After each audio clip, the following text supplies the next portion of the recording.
Space, the final frontier. This is the Observer's Notebook, the official podcast of the Association of Lunar and Planetary Observers. Its mission to explore the solar system, to seek out new observations and data, to boldly go where no podcast has gone before.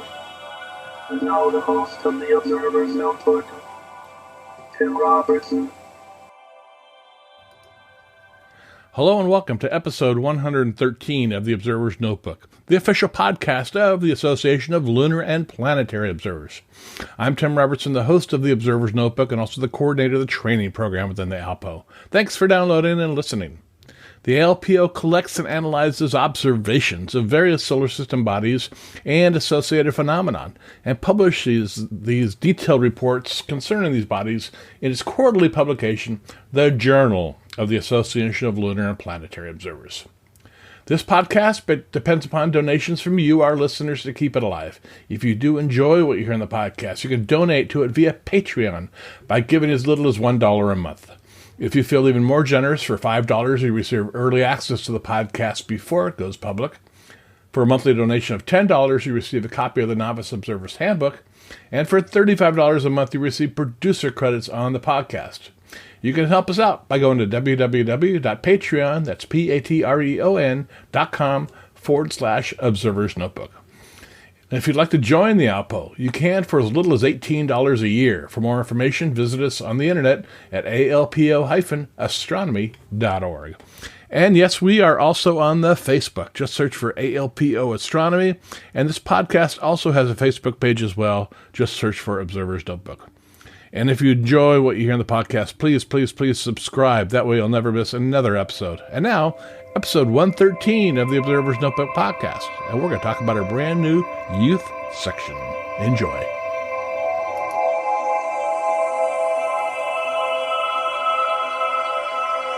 All right, I'd like to welcome everybody back to this edition of the Observer's Notebook podcast. Today we have a special guest, the coordinator of the youth section for the ALPO, PamelaShivak. Welcome, Pam. Hello. Thank you. How are you today? I'm awesome on this beautiful Southwest Florida 80-degree day. Yes, it's nice out there. Yeah. So why don't you give everybody a little bit of background about yourself before we get into the topic today? Oh, okay. My husband, Randy Shivak, and I are originally from Ohio.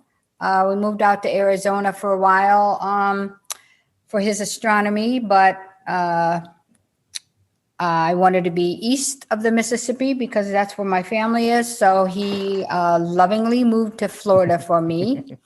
So he's actually the astronomer. He's been doing, astronomy for 50 years, and he's accomplished solar astronomer. So yes, he is. Yeah. I'm a NASA Solar System ambassador. Mm-hmm. I'm the solar section person for ALPO, and I was also appointed the ALPO Youth Coordinator on April 23rd, 2020. So coming up on my 1-year anniversary. Yay. Someone volunteered me for that, so I won't mention anybody's name. I have no idea who that person is. Yeah. So great. Now, how did you get involved with the ALPO?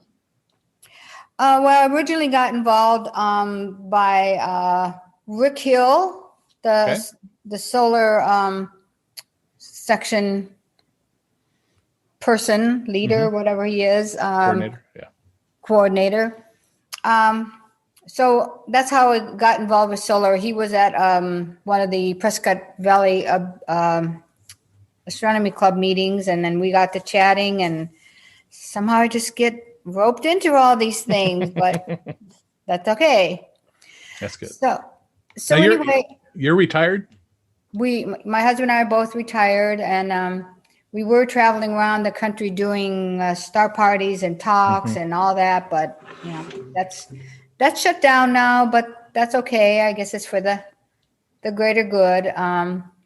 But you can really reach a lot of people via the internet and social media, and that's exponentially how you can get the word out to people,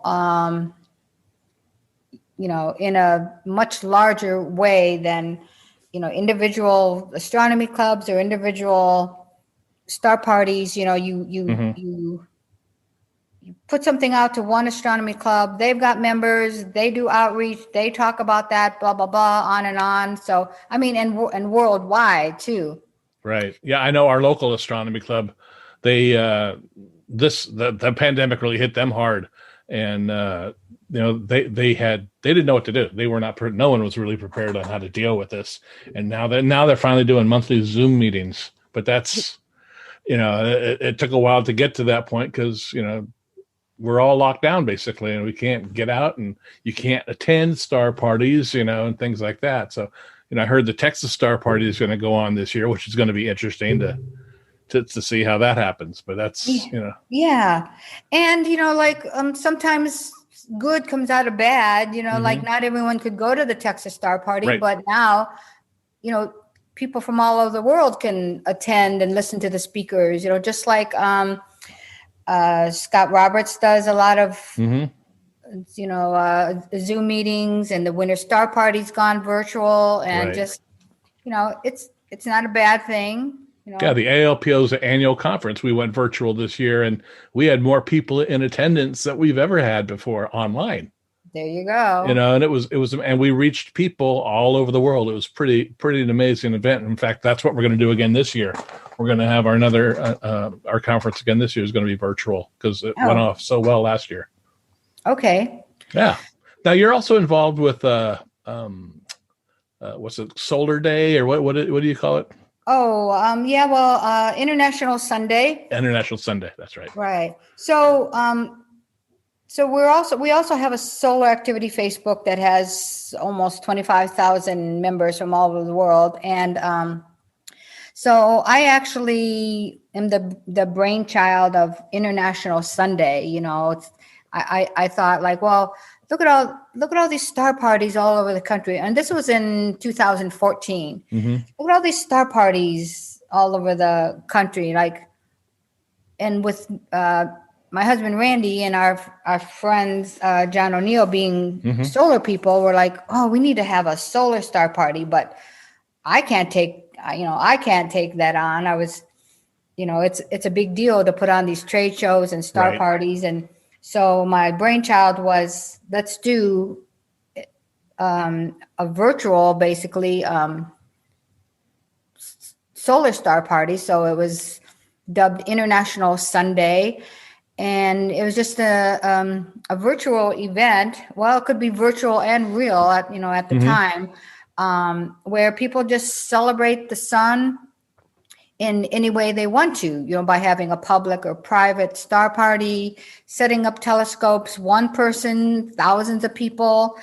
You could paint a picture, you could write a poem, you could do anything you want to, celebrate the sun on a specific day. It's usually, I switch it around to try to accommodate people who worldwide were having monsoons and bad weather in June, but I'm going to try to keep it on the summer solstice. Okay, so it's once a year. Yeah, once a year, June 21st or thereabouts. It could be whatever's convenient for anybody. It's nothing set in stone. There's no awards. It's just a way for people to participate all over the world. I make a nuisance of myself by inviting people and clubs and planetariums and observatories from all over the world to participate, and we've gotten pretty good response over the years. So I'm proud of that. Good. Well, maybe when the time gets closer, you can come on the podcast again and promote that as well. I can do that. Oh, fantastic. I know you love being on the podcast. So I like how you wrote me into these things. See, I got it on air now, so it's a binding contract. Oh. So let's talk about the youth section. Now, I used to be the coordinator of the youth section, but I had a lot of things going on at the same time, and I really didn't do much with it. So I thought I'd find somebody who has a lot of time on their hands and doesn't do much. Oh, I think we just got disconnected. I can't hear you anymore. No, I know if you want something done, you have to ask a busy person. And that's why I went to you, because I saw how you commit to things and how you work things through. So how can someone become involved with the youth section? Okay, well, first let me read the ALPO Youth Mission Statement. Oh, fantastic. Good start. Okay, so I was appointed coordinator on April 23rd, 2020. And as of this date, we have 285 members and contributors on the Facebook group page. So members meaning just people who have joined the Facebook group. It's no like membership or you have to sign in this or pay dues. It's just, I call them members because I don't know what else to call them. But contributors is also a good a good word to use because it's just growing. The word's just getting out. People are busy trying to get their Zoom meetings and finding out how to handle all this. But if I could mention some contributors. Sure. There's so many, but and from all over the world, Cliff Watson from Australia, Carla Hernandez, Scott Roberts, Mark Marquette from the American Space Museum, Scott Harris from the Fernbank Science Center, Tom Lynch, Amy Little, Pete Williamson from the UK, Derek Demeter from the Emil Planetarium, Kevin Cobble, Helen Mason, Deidre Kellingham from Ireland. Who else? Tom Lynch from the Library Telescope Project, David Weigel he's a planetarium director at the U.S. Space and Rocket Center. We have people from the Aurora Summit, Ron from Stardom and Space Foundation, Scott Roberts, Kevin Cobble, Joe Guzman, TJ Comley, Tom Pickett, David Eicher, people from Tunisia, Astronomy Club,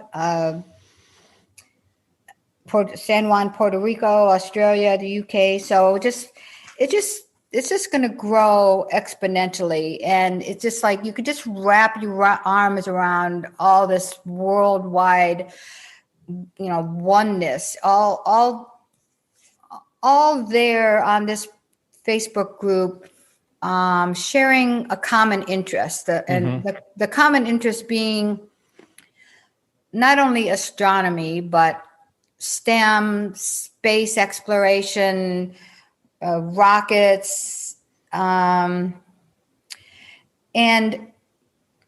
contributing, but also taking what I post on there. I just, scour the internet and Facebook and just post whatever I can, just trying to keep populating the page and, have it pop up in people's timeline. And they're like, oh, this is good. I could take this back to my astronomy club and spread it to the people in my club. And that's just what we want more of, just exponentially go out there, spread the word, contribute, but take away whatever you think is useful that I'm posting. So of course I got sidetracked, but the thing is, astronomy, a lot of other hobbies, the members are getting older. And, that was one of the main reasons the ALPO started the youth section, is to try to bring in younger members. I know, like I mentioned earlier, our local astronomy club. I mean, everybody has gray hair or no hair. Right. and it's, that's disappointing. And we want to promote and get younger people involved. So how is the youth section working towards that? Right. Okay. So let me read the mission statement, and then I'll go into some ideas of how we can get our youth involved. So the goal of ALPO's youth program is to encourage children and young adults to take an interest in astronomy, space, and outreach.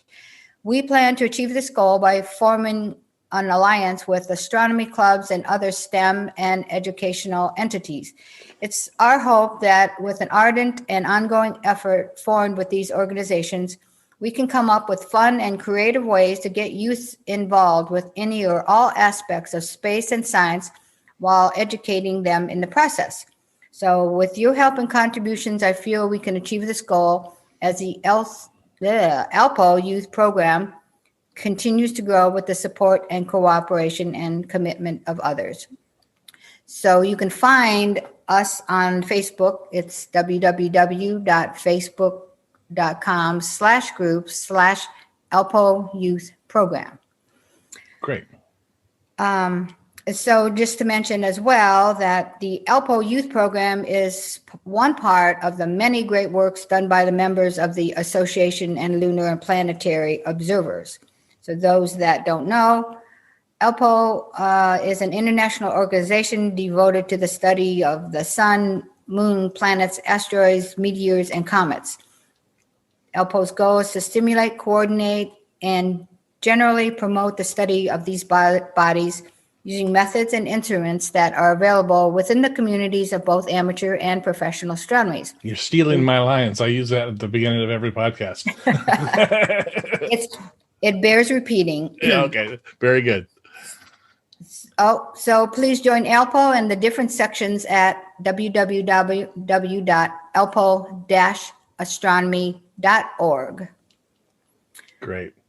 Now, during this pandemic time where you can't have star parties, and you're basically using social media to promote the youth program? Oh, yes, absolutely. Okay. What are your plans after?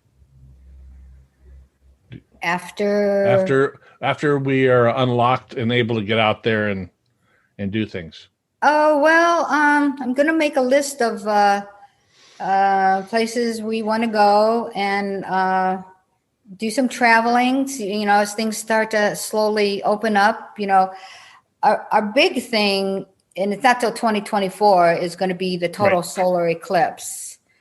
So I know it's not for a while, but people are planning, trust me. Oh yeah, I already know where I'm going. Yeah, I'm going too, but I'm not going to tell you where. Me neither. Not yet. Yeah. Wow. So those are the goals, and that's the outline. What else can you tell us about the youth program? Okay, so let me start with what the role of astronomy clubs is. Okay. And these are just things that I jotted down, and I'm sure, as people join the group and like, oh, well, here's what our astronomy club's doing. Here's what, here's what I suggest you could do.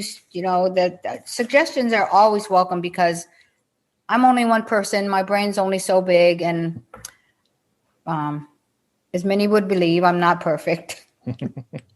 So the role of astronomy clubs, when it's safe to do so in these uncertain times, I would encourage astronomy clubs to have public day and nighttime star parties. It would be nice if they put a family day on their monthly schedule too. It's like, you go to astronomy clubs and it's the same old, white-haired people. Bring your wives, bring your kids, bring your grandkids, have a family day, make a picnic out of it. Just go do solar, have a picnic, have a cookout, go into nighttime. Outreach events like these are a great way to introduce young people to the wonders of the sky and get them at the eyepiece.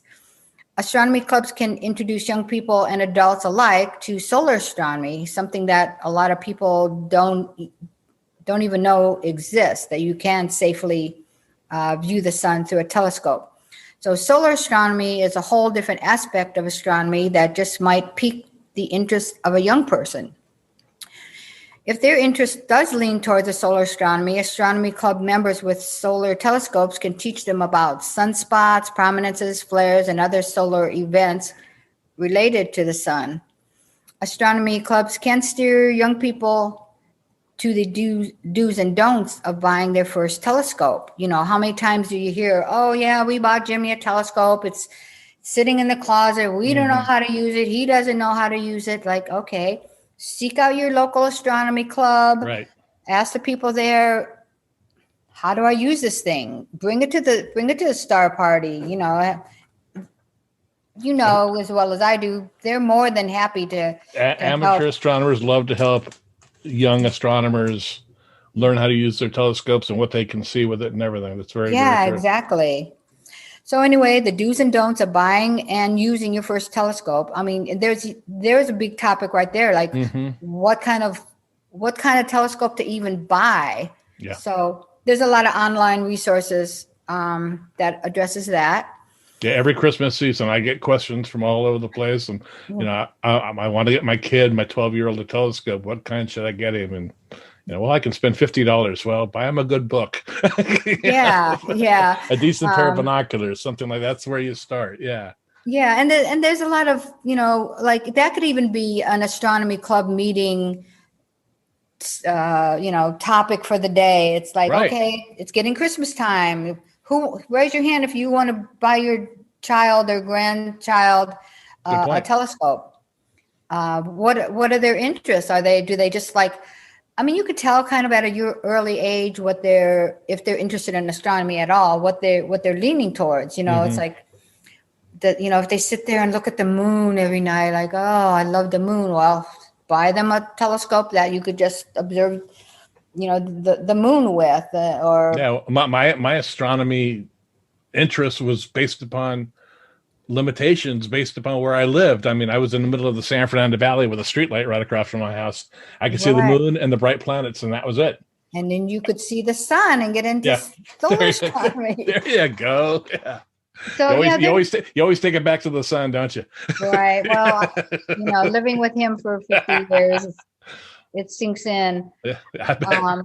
So there's a lot involved. Your location, your budget, what your interest is. How old the child is, and blah blah blah. So another thing, astronomy clubs can point out different objects of astronomy that a young budding astronomer might want to concentrate on, such as just the planets or deep sky objects, double stars, comets, Messer hunting, other things that I probably didn't think of.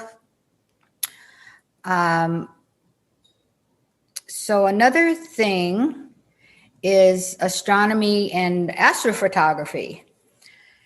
So I know a lot of astrophotographers. So as many of my seasoned astrophotography friends know, astrophotography is not for the faint of heart.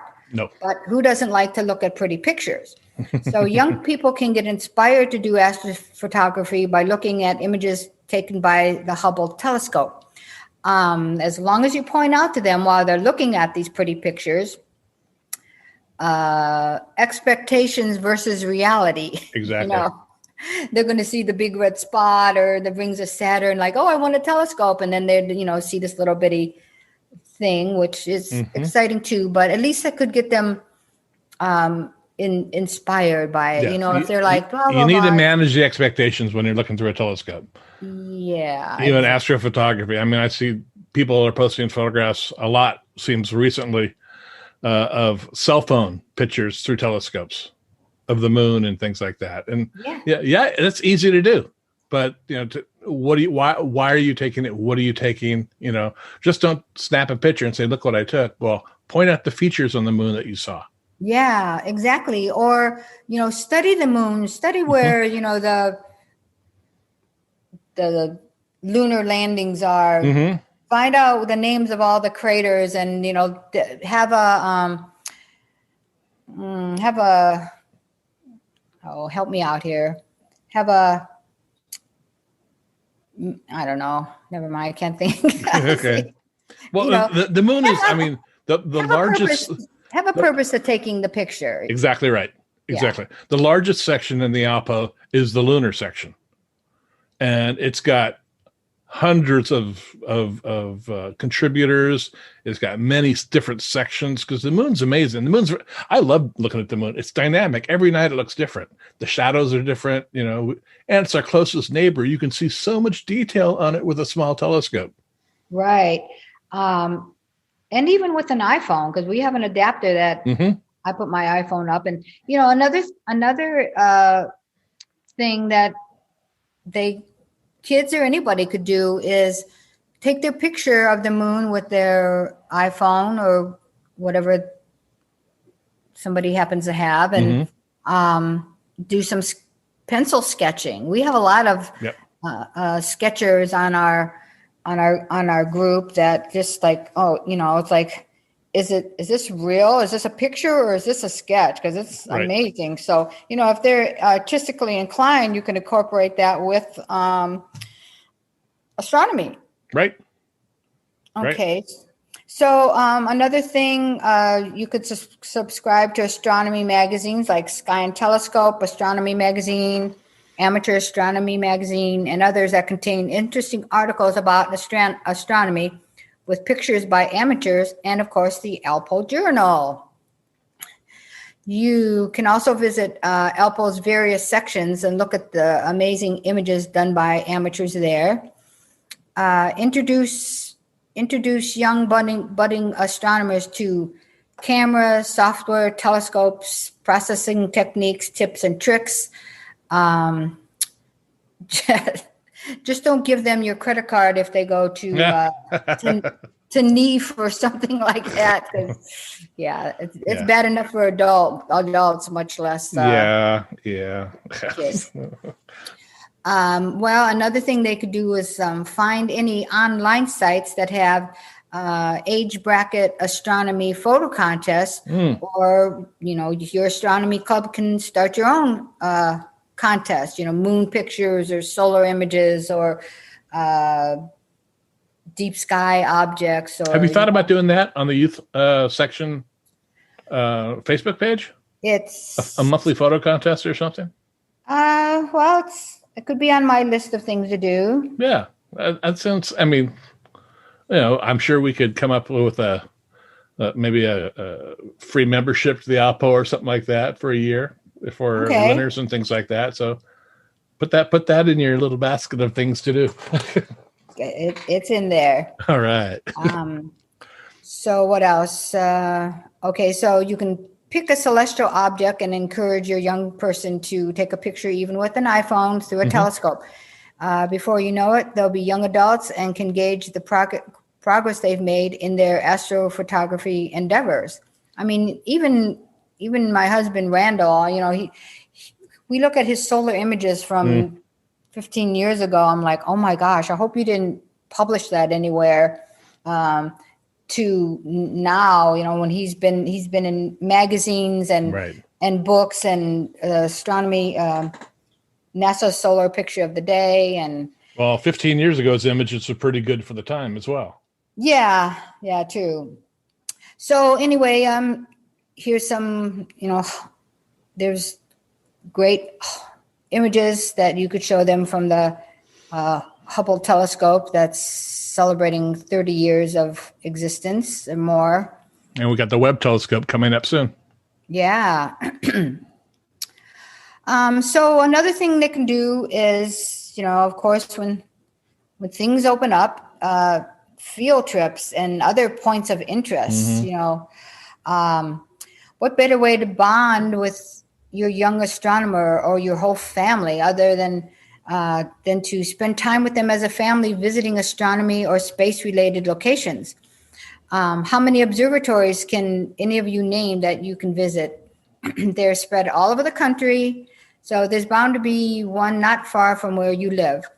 Most are open to the public and offer great historical value as well, like up in Lowell, where Clyde Trumbull discovered Pluto. Right. So there are also numerous space museums and science centers. You can plan a visit to the Kennedy Space Center Visitor Complex in Florida, or the Space Center in Houston in Texas. You might even be able to have lunch with an astronaut, like the Kennedy Space Center offers. Yeah, I've done that. You have? Yeah, I have. That was fun. Yeah. Or better yet, take your family to watch a live rocket launch. It's an exhilarating experience and might just inspire a future astronaut. There you go. And we have those launches out here in California too, at Edwards, or at Vandenberg Air Force Base as well. Yeah. I've been to many of those. A few of them my own. Awesome. Yeah, we went to the 2 launches of the solar Parker launches, missions to the sun. We went to the Parker Solar Probe launch. Mm-hmm. And the Solar Orbiter launch, which just amazing. And we can even watch them from our backyard, even though we were at the Kennedy Space Center then, but we're on the Gulf side here, but we can see them shoot up. Really? From the. Oh yeah. Oh wow. Yeah, it's awesome. Yeah. Let's see what else. So you can. You can reach out to your AstroCode members and see what places of interest they can come up with, or post them on our Facebook page. So just a couple, being from Ohio, which I've never been here, but the home of Neil Armstrong in Ohio, Mm-hmm. or the Griffith Observatory in California. I've been there many times. That was on our list, but we never made it. Oh, you gotta come out here. You can stay with us. Okay. Or the Lowell Observatory in Flagstaff. Now, we've been up there many times. Yes, I did too. Or let's see, or the solar observatories that are all across the country that we visited. Many of those many times. Well, that's another story. When we were it is, yes. When we were 21 and tent camped all across the United States and visited all these solar observatories like Kitt Peak and Mount Wilson, Big Bear, Big Bear, San Fernando. We went up to Mount Palomar, which isn't a solar observatory, but. Well, I forgot all about San Fernando Solar Observatory. That's right in my backyard. I mean, basically, it's like 10 miles from my house. Oh my gosh! Yeah. I forgot about them. Yeah, When we Mount Wilson was pretty cool. What was your Sac Peak in New Mexico, Cloudcroft, New Mexico. So just a list of some observatories and planetariums people can visit on their field trips with their young people and their family, their wives, everybody. I'm big on families. The Kitt Peak National Observatory, the Adler Planetarium.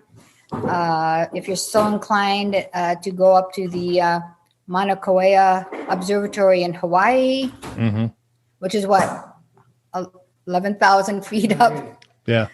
Something like that. Yuki's Observatory, which hopefully will open again someday. Yeah. Griffith Observatory, McDonald's Observatory that we toured when we were at the Texas Star Party. That was pretty cool there. But there's so many of them. I mean, from backyard observatories to, huge observatories, planetariums. We went to a couple amazing planetarium shows that are just so educational and just give you a tour of the solar system without leaving your without leaving your seat. Right. The planetarium shows are amazing. I don't believe they are operating at the current time, but when they do, get out there and visit them because they're going to need all the support they can get too. So some star parties and outreach events that we've been to and this is just a few. There's like so many more, but Of course, the Winter Star Party down in the Florida Keys, the Texas Star Party, Astronomy Festival on the National Mall. Now let's go back to the Winter Star Party. You said was done this year, or it was done. Well, it was supposed to open up, but it was canceled for 2021, and I think they just did a virtual. Okay. Did you attend that?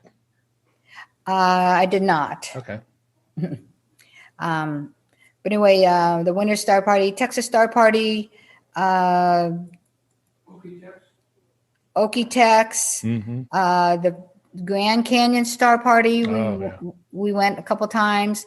And the Texas Star Party, when they take a group photo, I always hold the R when Robert Reeves is on the roof taking a picture. And my saying is that you can't have a star party without the R. So, I'm an important part of that picture. Okay. So another thing that is so exciting and that people can plan for ahead of time is solar eclipses. Mm-hmm. So experiencing a total solar eclipse, 100%, you have to be 100% on the center line, is something that is a must do with all members of your family or astronomy club members. So many of you might have experienced a 2017 total solar eclipse that traversed the country, which we did. We were up in Idaho, and it was jaw-dropping experience. Right. But in case you missed that, there's a second total eclipse that will happen again in 2024 that will also traverse the United States. Right. Which in and of itself is, just amazing. Within 10 years for two total solar eclipses to be seen from the United States. So, you can find out everything you need to know at ALPO's Eclipse section or on the greatamericanclipse.com. You can find maps, videos, how to view, best places to go, and so much more. And not to be overlooked are lunar eclipses. Oh, yes. Yeah, they occur more frequently, and chances of viewing one are better for your young people and for astronomy club members. So they don't. And you don't have to travel. You don't have to travel down to Chile or Antarctica or wherever. So young people who experience a total solar eclipse might be inspired to become an eclipse chaser and spend their adult life and all their money traveling. All their money. Well, that's what's funny, because my wife, she was excited to go with me to see the 2017 eclipse. That was her first one. And as the second totality ended, she looked at me, she goes, "When's the next one?" Yeah, that's what everybody's... I got to see the next one. When's the next one? I said Chile. She goes, "We're going." Yeah. We didn't, but... Yeah, a lot of the plans for Chile was... were canceled, but it happened nonetheless. Right. And the good thing about that is that my timeline was filled with my astronomy friends that had pictures of the eclipse from Chile. So, that's the beauty of the internet. Yep.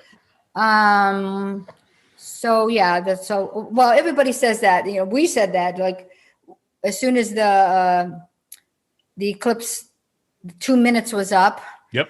Like, when's the next one? The next one? Yeah, the next one's in 2024 and it's going to last 4 minutes. Yeah, twice as long. So, I can't stress enough being on the center line. You could be a couple degrees off, right or left, but, center line is where it's at. Yeah, I've seen photographs that show 99.9% totality and then 100%. And it's basically day and night. Yeah, exactly. It's basically day and night. It's just like it's dark or it's not. Yes. So anyway, you might regret this, maybe not, but if you take your young people or astronomy club members to an eclipse, and they will be eclipse chaser and spend the rest of their life traveling to different locations, spending their children's inheritance, spending their allowance, whatever it takes. But it's worth it. It's worth it to capture a couple minutes of darkness. That's right. So I'm sure any people out there that want to share their eclipse successes and failures on my ALPO Youth Program group, they are welcome to do that. Past eclipses, their plans for futures, failure stories are just as entertaining as success stories. Chasing the clouds away. Yeah, I've heard some of Jen Winter's failure stories, and it's like, wow, it's just, her stories are amazing. So that leads us on to space exploration. And that's part of what the ALPO Youth Program wants to promote. Right. So here's the $1 million question. Why is space exploration important? Why do we explore? Well, for one thing, dinosaurs became extinct because they didn't have a space program. So there you go. Done. Mic drop. Anyway, space exploration paves the way for humans to survive in the long run. Per NASA, we should undertake space exploration for the most basic of reasons, our self-preservation as a creative, non-stagnating society. So if you want to know more about NASA's full essay on why space exploration is important, you can go to www.nasa.gov/missions/solar system, why space exploration is important. So there's just so much you can get into, but I'm just going to touch on a couple of them. Okay. From the first man landing on the moon, there is so much to study from all the Apollo missions, or just one astronaut, or just two astronauts, or just one mission. Apollo 11 was the space flight that first landed humans on the moon. Commander Neil Armstrong and lunar module pilot Buzz Aldrin formed the American crew that landed Apollo lunar module Eagle on July 20th, 1969. Goosebumps. So you can study the Apollo crew. You can study the space shuttle era. Right. Between the first launch on April 12th, 1981, and the final landing on July 21st, 2011, NASA's space shuttle fleet, the Columbia, Challenger, Discovery, Atlantis, and Endeavour, flew 135 missions, continued to set high marks of achievement and endurance through 30 years of missions, helped construct the International Space Station, and inspired generations. So that in itself can keep your young person interested if they want to, watch YouTube videos and NASA videos about the space shuttles, and just like, you never know who you're going to touch by just showing them one thing, one picture. Exactly. Like you mentioned, you're a JPL Solar System ambassador. So am I. I've been for years. And and that's basically going into classrooms and educating the kids on space and what NASA does and things like that. And when I like talking about the International Space Station, because it blows their mind when I tell them that every day that they've been alive, there's been somebody on the space station. Every day.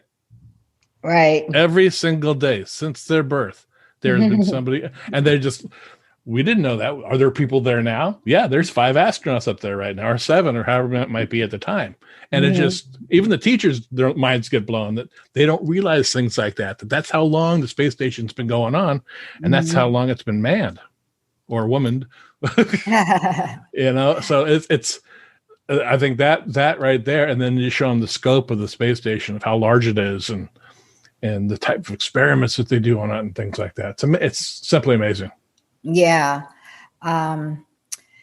So from the Apollo missions to the space shuttle missions to historic missions to the sun, such as the Parker Solar Probe. Taking it full circle again, back to the sun. I'm sorry, I have to represent. I know you do. I know. I hear Randy over there nudging you too. So it's like, put this in. So what's interesting about the Parker Solar Probe? Well, we watched it launch in 2018 from Kennedy Space Center, but it's a robotic spacecraft, and once they launched it, it's autonomous. There's nobody down at Space Center Houston, saying do this and do that. It's up there. It's doing its thing. It's already orbited does Venus flybys to get a trajectory, and it's going around the sun, sending back data, collecting this and that. It's just amazing that we have that capability to do something like that. And then just recently, the solar orbiter was launched as well, and that's a NASA and European Space Agency collaboration. So that's going to the sun as well, and it's kind of it's studying the heliophysics, and it's basically taking images of the poles, the north and south poles of the sun, to understand the heliosphere that we live in. So I think it's already sent back data from that. And, these people can research like, well, how come it doesn't burn up? Well, I know why it doesn't. Maybe astronomy clubs or other people can research why these Parker Solar Probe is going to get like within 4 million miles of the sun and not burn up. True. It's like we are recording this February 14th. Happy Valentine's Day, by the way. Oh, thank you. And in just 4 short days after this podcast comes out, hopefully Mars Perseverance will have landed successfully on Mars. Oh, I know. That's so exciting. That's this week coming up. So hopefully by the time this comes out, we are looking at images from the Martian surface as the probe is driving around. That's a very elaborate. I know. These are the types of things that can really get kids excited too. Oh yeah. And it's like, okay, this month, it's all things Mars is taking front and center. Like there's so many missions going to Mars, and Perseverance is going to be landing, and we saw shows at the Kennedy Space Center when we went there again on Mars missions, and so that was going to be my next thing here. Have young people and astronomy club members study all the Mars missions. I guess there's a list of 49 and counting of spacecraft missions, successful and unsuccessful ones relating to the planet Mars, orbiters and rovers. So encouraging your young people to study Mars and Mars missions should keep them pretty busy with an abundance of resources online. And it's not only NASA missions, though, that are exciting. I mean, I sat a couple weeks ago and was watching YouTube on the Starship launch from Texas, Elon Musk Starship. I don't know. Have you watched any of those? The ones that don't have so much successful. They're 0 for 2 with successful landings, but they're pretty impressive launches and the maneuvers that they do. Yeah. The belly flop and the float down and things like that. He'll get it figured out, but it's amazing to see because I work for NASA. I've worked for NASA for like 30 years, and he can do things that we can't do because he's not restricted. It's his company.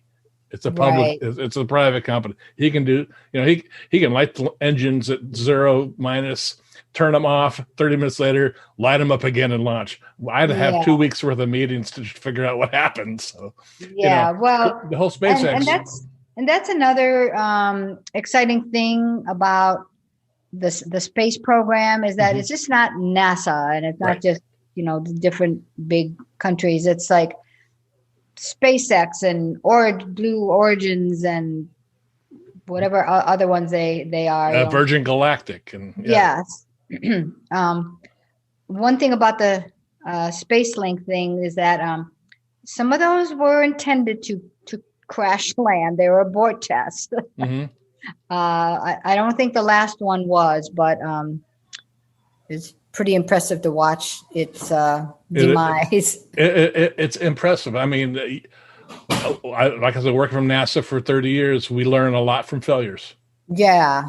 And that's what he's doing. He's learning, okay, this doesn't work. Well, let's try something different next time. And that's why it's testing. That's why it's called an experimental spacecraft. Yeah, he's the Tony Stark of our era. Don't tell him that, though. Oh, okay. So anyway, there's so many resources online. There's posters, stickers, facts about this is all related to Mars and Mars missions, mission patches. You could try the photo booth online, send your name to the next mission to Mars. I am a frequent traveler to all these missions. I have frequent flyer miles on all these NASA missions. There's a quick guide to TV programs, get Mars-related webcasts for learners of all ages, along with lessons and activity for students. Get notifications about landing opportunities, programming, other mission information, plus a landing stamp for your virtual passport. So you can conduct online with other space enthusiasts, ask questions, get answers from NASA experts, get a special badge to share online or print at home, and watch the NASA broadcasts. That can be found at mars.nasa.gov, Mars 2020/timeline/landing. But I'm sure as the time gets closer, there's not going to be any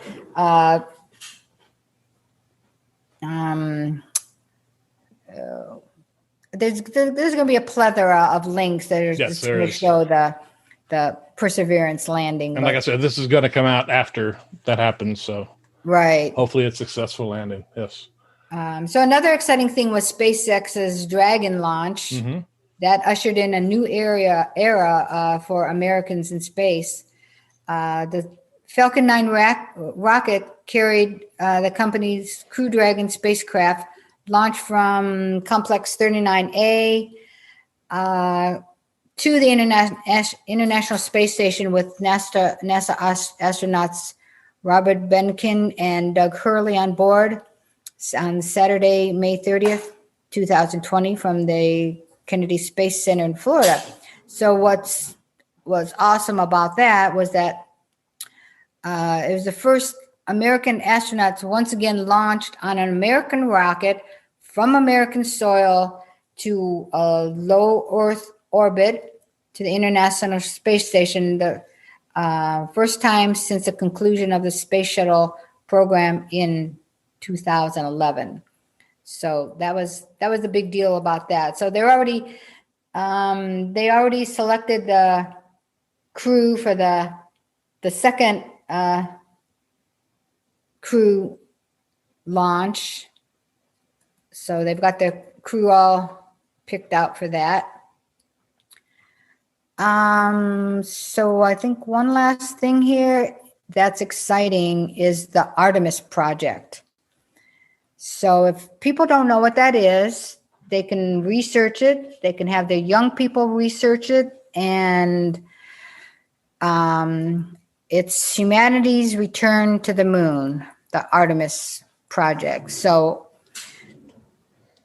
the moon is just going to be a stepping stone to Mars. So the Artemis project says we're going to the moon, then to Mars. With the Artemis program, NASA will land the first woman and the next man on the moon by 2024, using innovative technologies to explore more of the lunar surface than ever before.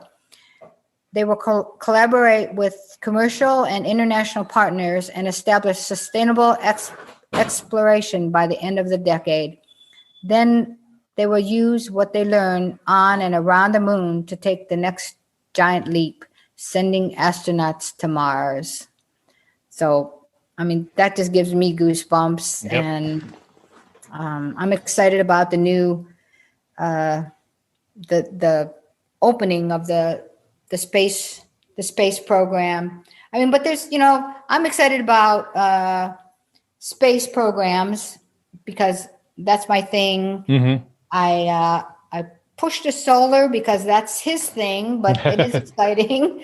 But there's so much more, the STEM, astronomy and, right. even through books, like there's historic astronomy books that, if kids or young adults aren't hands-on into looking at the sky, like maybe they like having their head in a book, which is right. Okay, rather than video games. Well, the nice thing about astronomy too, there's so many different fields that a person could dive into. I mean, we mentioned earlier, looking at the moon, looking at the sun, astrophotography, measuring double stars, looking for comets, discovering comets. We have a number of comet discoverers we talked to on this podcast. And a few months ago, I talked to a young man, I think it was 14, 16 years old, that was building his own telescopes. Mm-hmm. So it's just like, even that is a thing that the youth anybody can do. But to get excited about this hobby, that's really what we want to do. We want to promote amateur astronomy. We want to promote the Association of Lunar and Planetary Observers. And I'm sure if there's school teachers or scout leaders out there that are listening to this podcast, I'm sure they can get a hold of you and you can help point them in some directions to help motivate these kids as well. Yep. Fantastic. Okay, I think that about covers it for now. But I encourage everyone to join the ALPO Youth Program on Facebook, and also go to the different sections on the ALPO website and contribute lunar pictures, solar pictures. Just get involved and spread the information, contribute. I appreciate any contributions. I mean, these people, I'm like, oh my gosh, look what he posted, look what she posted. I'm so grateful. And just like, I'm grateful that they contribute. I'm grateful when they take back to their group, whatever I post. So, anyway, thank you for, you like them to hit that share button. I do. A lot. I'm like, oh, look at someone actually shared my post. Fantastic. Now, Pam, what I'll do is I'll put your email address and also a link to the Facebook page in the show notes that people can get from this podcast. How's that sound? That sounds awesome. All right. Well, again, wish you a happy Valentine's Day. And thanks for coming on the podcast today. Okay. Thank you. Take care. All right.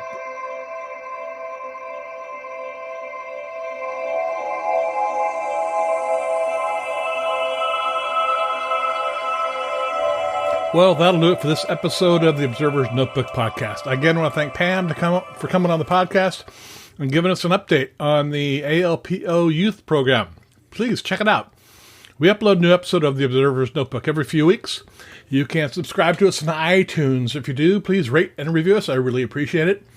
And you can also listen to us on Apple Radio, iHeartRadio, SoundCloud, Spreaker, Google Play, Stitcher, and that little box that listens to every word you say in your house, Amazon Echo. You can help support the podcast by donating to it via Patreon by giving up to $35 a month, where you will receive 1 year's membership to the ALPO and producer credits on the podcast. And with that, I want to thank the producers of this podcast, Steve Siedentop and Michael Moyer, for their generous support of the Observer's Notebook. Thank you very much. The link for Patreon, as well as the link for the ALPO, is available in the show notes. If you have a programming question, you can contact me at cometman@cometman.net or on Twitter at ObserversNBpod. And until next time, My hope is you always have clear and steady skies. Thanks for listening.